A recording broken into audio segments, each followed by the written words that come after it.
Peace out there, brothers and sisters. This is Father U, further advancement through history, education, responsibility, and unity. We're coming to you presenting Real Talk. This is a platform we're going to use to discuss issues in our community for the black people. Today's topic, we're talking about racism, what it is, and how it works. There's a lot of confusion in the community about what racism really is. We're going to try to break it down from several different perspectives and minds to make sure we can give a thorough definition and working definition of what racism, white supremacy is. With that said, I would like to pose the first question to everybody. What is racism? Now, I'm gonna get it forward to one of our guests. Now we got our beloved sister Marla over here, and we got our beloved brother Chris. And since they are our guests on today on Real Talk, we gonna let them kick it off, and we gonna start with our sister. Beloved. Hello, my name is Marla Simmons.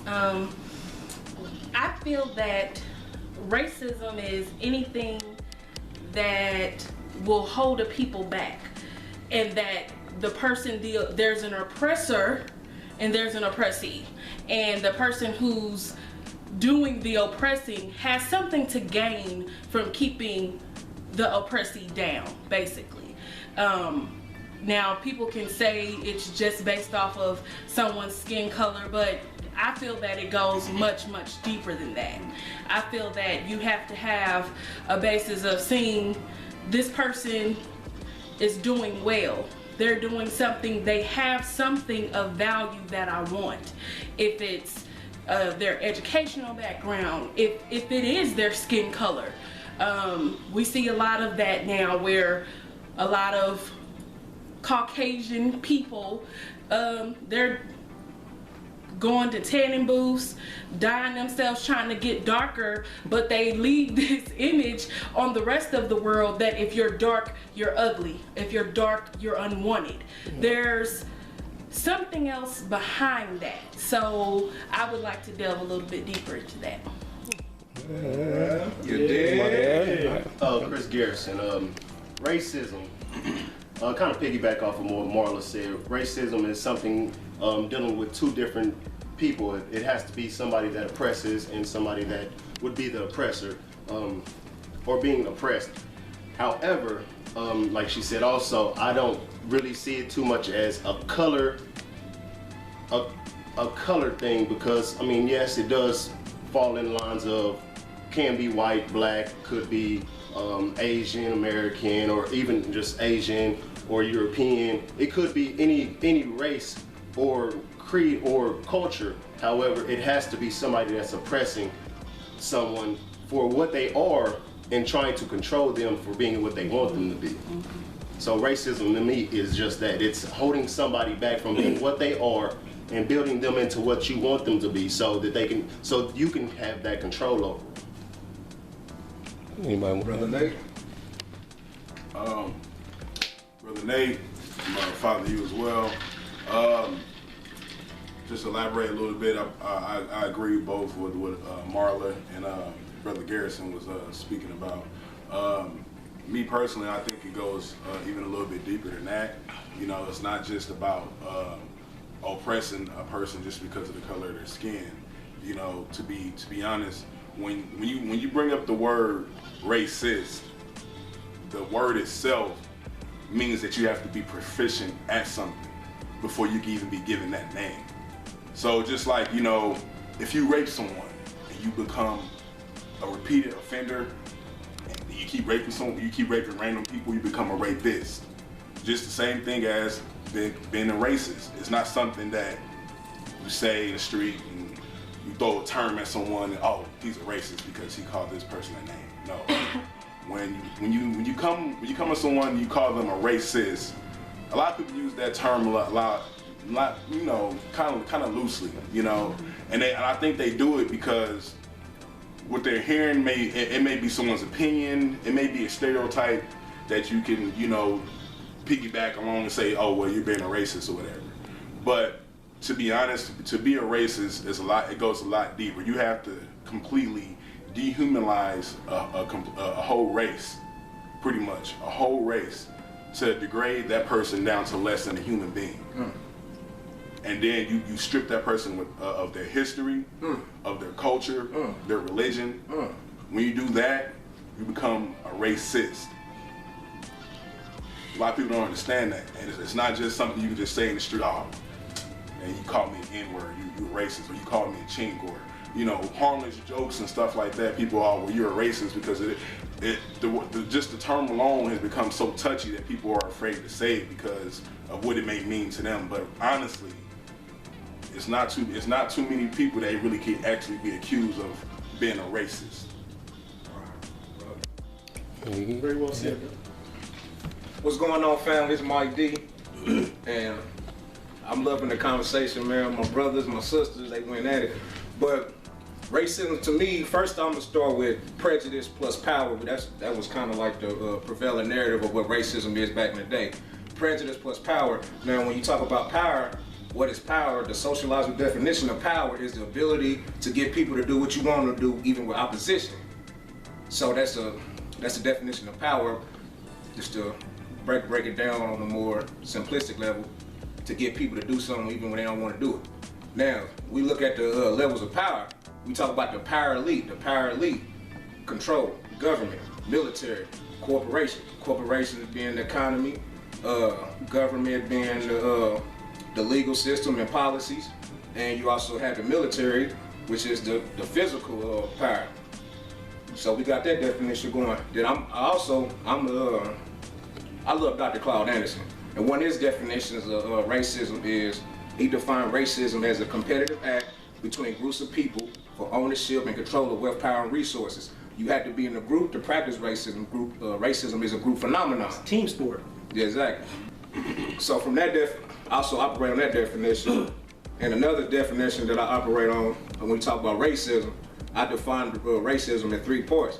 It's institutionalized, you have cultural racism, and you have individual racism. Now, we get hung up on the individual racism, like, oh, he called me a nigga. We get caught up on epithets and stuff like that, like, he called me a nigga, that's he racist. But that's just one part of it. Like, when we talk about cultural racism, like, we don't know our traditional norms, values, folkways, mores. Our whole culture has been taken from, we don't know our religion. Like, everything that your culture embodies, music, dance, like I said, norms, values, our religion, like everything that we dealing with now, like that's racism as far as culture. Now, institutionalized racism, the fact that if your name is Shaquika, you can't get a goddamn job because some European don't like your goddamn name. Amen. Yeah. You don't even have the power to name your children what you want to name them, due to the fear of economic repercussions later on down the line, because somebody may not hire them because they don't like your name. Or what if you don't give them a name like that? What if you gave them a traditional African name? What if your name was yeah, That's yeah, that kind of like Eric to me. like Mali or Yeah, Muhammad. it's something like that's another Islamic name. Oh, but it's go like I that. mean, you know, That's what you say, yeah. I'm gonna use Even some type of cultural name. right. Right. I'm just gonna. What if your name was? What if your name was Menelik II? I'm just using. We know King Menelik is. What if that was your name? Like you could still be discriminating based upon your name. So that's why I feel like I believe racism is prejudice plus power. It's had economic ramification based off Dr. Claude Anderson's teaching, and that's why. And Dr. Claude Anderson, what he said when he said economics is people competing for wealth, power, and resources, then he countered that with group economics, and that's why, powernomics, and that's why group economics is so imperative to combat that form of racism. And then when you're dealing with it on the institutional, when I say individual, cultural, and institutional, like, and the reason we having this conversation because we want to have this dialogue, and then because we don't want to sit around and just complain about problems. We also want to talk about solutions as well. So before we get to the solution, you have to identify the problem and let's talk about it before we come to a comprehensive conclusion of a solution of what we're gonna do. Right. And I'm gonna pass it to my brother Seth P. Seth's a prophet, Minister of Health and Treasury for Father U. You did? My brothers and sisters spoke very well, and I agree with most of their statements. But just kind of add and look at it from a different perspective of racism to answer the question forthright. Racism is simply a power dynamic. It's a power dynamic that is controlled by people who classify themselves as white. So with that said, that is also white supremacy. And this is why racism and white supremacy are synonymous. You cannot use the two words without each other. People think that white supremacy is some type of white person that is extreme, Aryan nation with a bald head, just want to kill black people just because they're black. Which there are European people who have that type of nature and behavior towards people of color. However, white supremacist is simply a person who is of European descent who just think that they're better because they are of European descent. Exactly. Simple as that. Exactly. And so like my brother Nate just said, he broke down the suffix of racist. IST means master of. You have to be the master of something in order to really practice it. Like he said, a rapist, a pianist, a biologist, an exercise physiologist like I am myself. Had to throw that in there. But then when you look at the suffix, That ain't dropping. but when you look at the suffix ism, ISM, that is simply a system.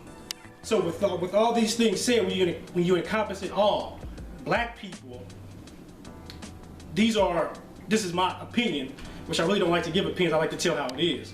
But black people cannot be racist. For one, we're not the masters of our race, and we don't have a system in place, so we cannot practice racism or being a racist.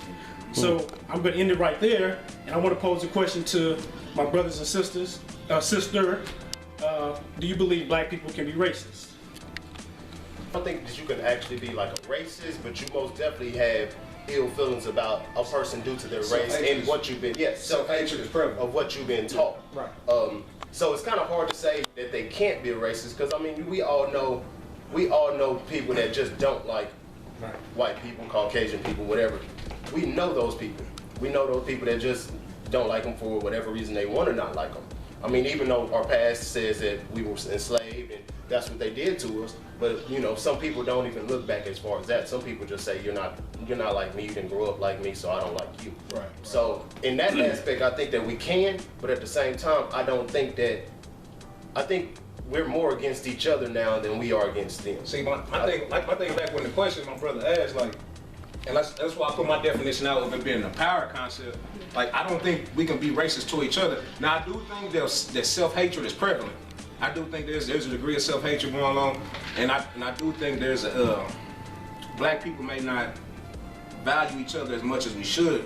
Now we can have a conversation about why is that, but It'll go back to racism and white supremacy. that would too. Yeah. But before we get that would be true. Yeah. Ain't no denying that. Yeah. But I don't think we can be racist now. If there was a group of black people who can control where a white person could stay, who they can marry, their access to Education.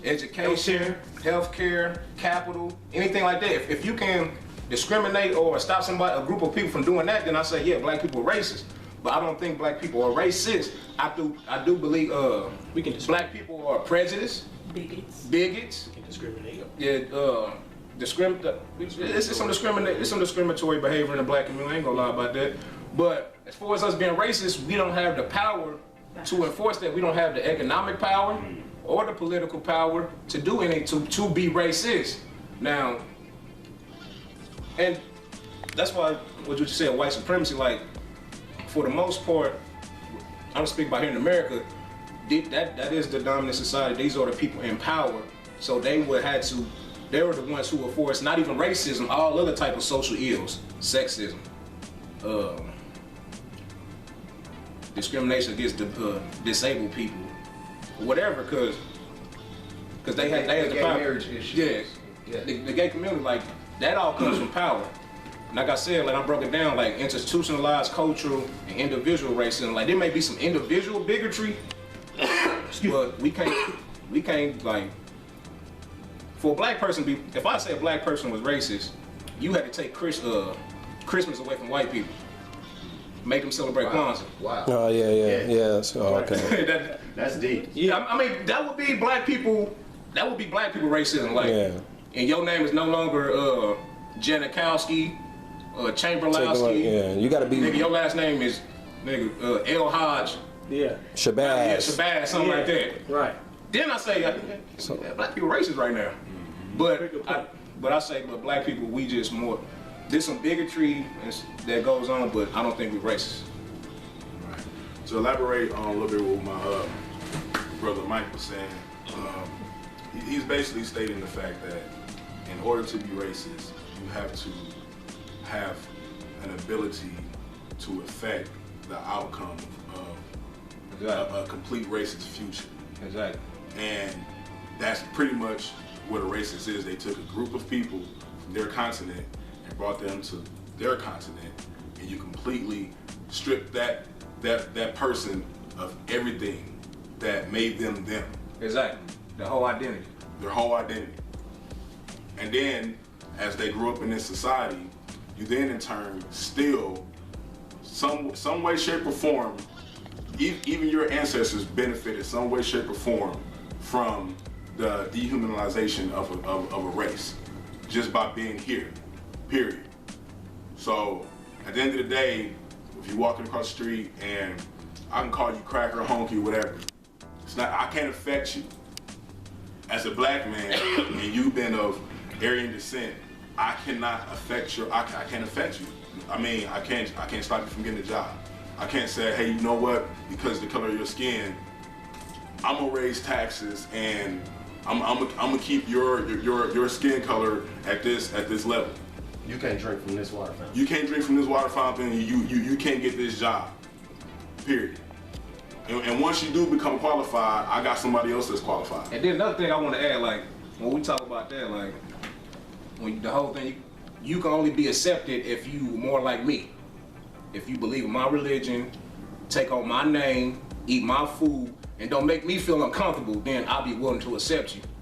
And black people be light skinned. that too. That too. There's something as light skin supremacy. And I feel like that's whole light skin, dark skin thing.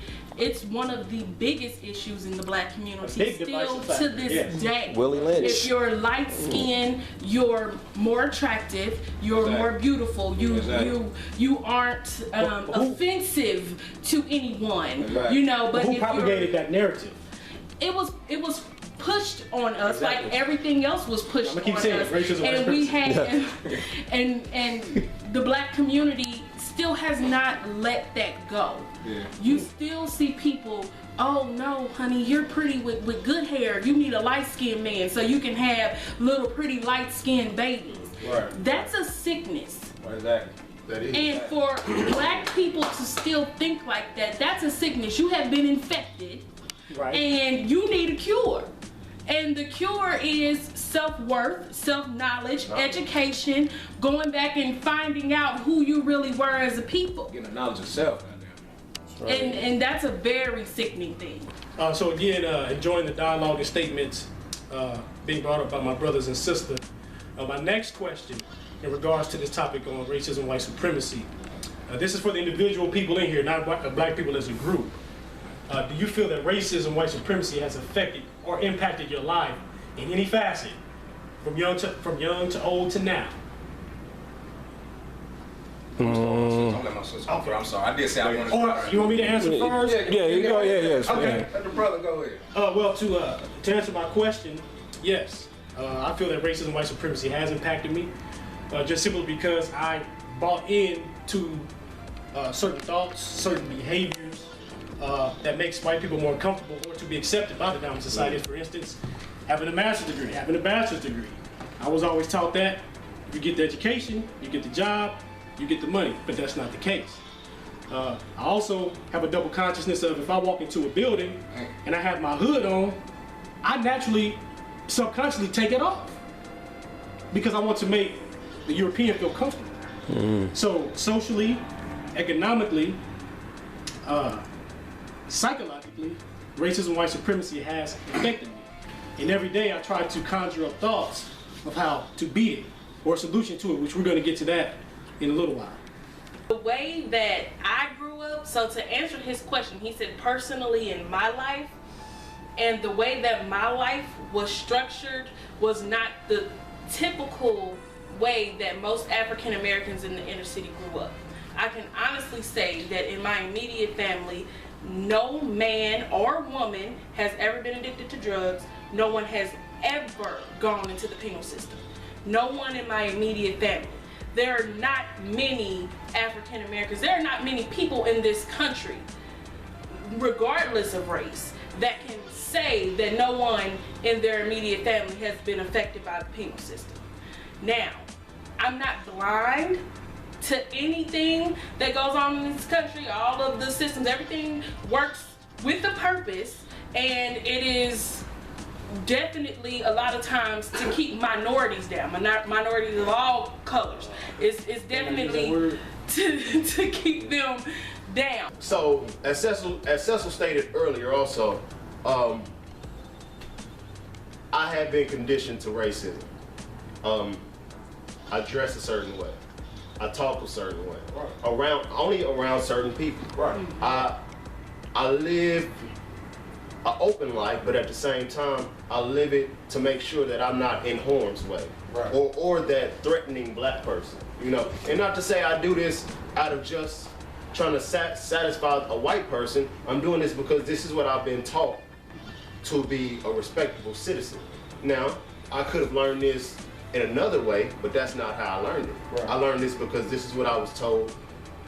As a means of survival. Right, as a means of survival, or what doesn't give you that black man mentality or that black man scare, you know. And that's a big thing that we all deal with to this day because of our skin color. We still deal with it, right. But we have to dumb down. I won't call it dumb down, but we have to put ourselves at less of a risk to be backlashed at for being ourselves. Exactly. You know, like Mike, like I said earlier, and this is before the video, the outfit Mike has on could be considered a thug. How? Because he's black, and that's what they call a thug's outfit. The same thing John has on could be considered a thug. Why? Because he has on boots, he has on jeans, and that's what thugs wear. You know, what Nate has on might be considered a thug. Why? Because it's just a plain shirt. It has something on it, but it's still plain. That goes to the feminization of the black man. But it don't matter what you wear, as long as you're a black man, you're gonna be considered a thug, criminal, or whatever. But that is where racism has impacted my life because I've allowed it to do so because I didn't know no other. You know, that's what I played the role to fit in. And you did it subconsciously. Yes. Yeah. But you're conscious of it now. Oh, I'm completely conscious of it now. But at the same time, I wouldn't change anything about myself. Right. Because it also has built more character in me about being more respectable for myself. I don't care what they think anymore. Like the situations they might be going through mentally is your own situation. Right. However, I'm not going to allow that project on me or make me feel any type of way to dumb it down.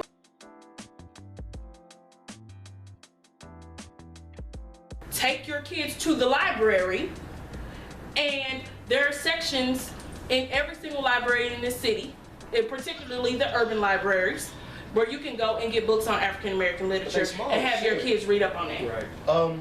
And like Marla said, take your kids to the library, but don't get them books. You read a book too. Yeah, right. Yeah. Because that's the knowledge where people are. That is actually the downfall. That is the pitfall of the black community in education. From a black person, put it in a book. It's this: we send our kids to school, but we stop educating ourselves. Yeah. Because I even had this issue with my mother.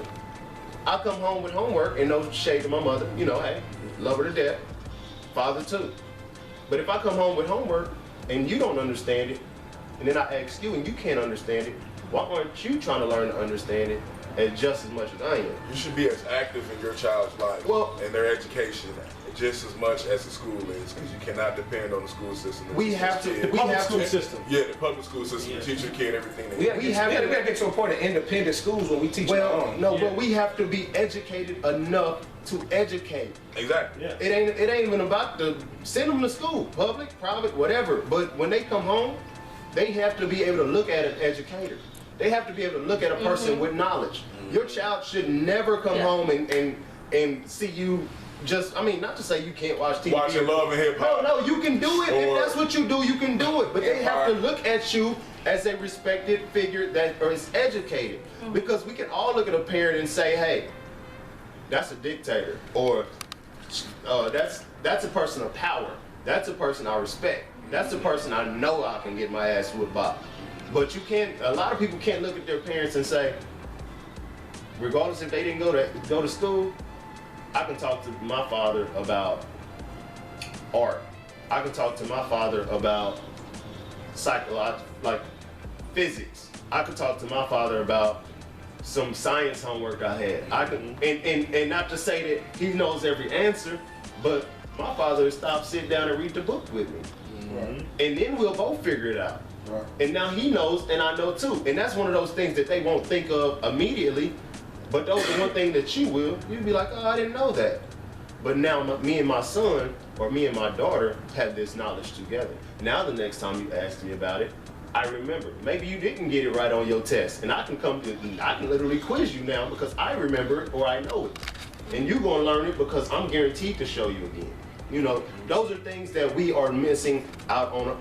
Personally, I don't think you can move past racism, especially in America, because it's so prevalent and it's going to affect you one way or another. What I think he was saying, and just to elaborate on that, is that you want to get to a point where it doesn't affect you financially. It doesn't affect your future. So, and the only way to do that is, just like we've been explaining, about us coming together and working with each other to the point where we don't have to depend on anyone of a different race to help us out or to build wealth together. So at the end of the day, the reason why racism is such a big impact on our lives right now is because we don't have that support system. Black people don't have that support. We don't have that community. We don't have that moral stability that you need in a community to build wealth. And that's the point we want to get to. I think as a community, if we come together, we can work out things and build and be a better community and be a better person and be a better race and be a better people. And you have to have self-awareness. You have to learn to appreciate yourself and don't appreciate what they want you to be. Appreciate yourself for who you've been. You can't all these things that you've been through have made you into something. Learn to appreciate that. Because once you start appreciating it, you stop crutching yourself with the fact that, oh, these people hate me, or these people are racist towards me. Yeah, they always gonna be that way, because that's the way the system is set up. But the moment that you can really take within yourself and believe that, regardless of what you've done to me, I'm going to be better than that. I'm going to be better, and I'm not only going to be better for myself, I'm going to be better for my people. Sound like Dr. Cobb. You have to. That's the only way to heal. That's the only way to heal what we have already been broken from. You have to learn it within yourself, because if you can't do it within yourself, you just out here. You out here doing what they want you to do. They want you to just leave and go to work and just be normal day-to-day guys because they make money off of that. But the moment that you can start changing things around your area and around your surroundings, then you're building. You're building that wall that is going to force them to understand, hey, we got a fortress around us now, and we deal with each other. Right. Now we can let you in this front door, but know when you enter, you ain't guaranteed to stay. Group economics, imperative. Establishing a code of conduct, because we can't continue to let TV. Now I'm talking about the way we treat each other, like all that gang banging, drug selling, all that got to stop. That's like one of our biggest detriments. Like, we got to address the behavioral impediments of black people, and we have to stretch the structural problems that impede our progress. So when we start talking about solutions, we got to understand that we are not without fault. There are certain things that we do that keeps in the condition we are. Dr. Umar said this one time. He said white supremacy is nothing without black compliance. So we got to get to the point. We got to stop complying with our own problem. Then we also had to address the structural side of it, which I talk about institutional discrimination and all the position of power. So that's why we need group economics. We got to build some kind of political power, and some kind of self-government, whatever we're going to do. And we also had to establish a code of conduct that's going to change our behavior. We can't continue to kill each other, sell drugs to each other, rape our women, be complacent in the white supremacy. So with that said, I will not myself expound on the solution. This is Real Talk featuring Father You and also Brother Chris Garrison, Marla Simmons. If you can, leave comments under the video or any topics you would like to be conversed on this show, and give us some feedback, and we'll hit you next month with another show. If you want to be on Real Talk, hit us up. We need more special guests. Holla at us, man. Peace. What's up, Father You? At Facebook.com.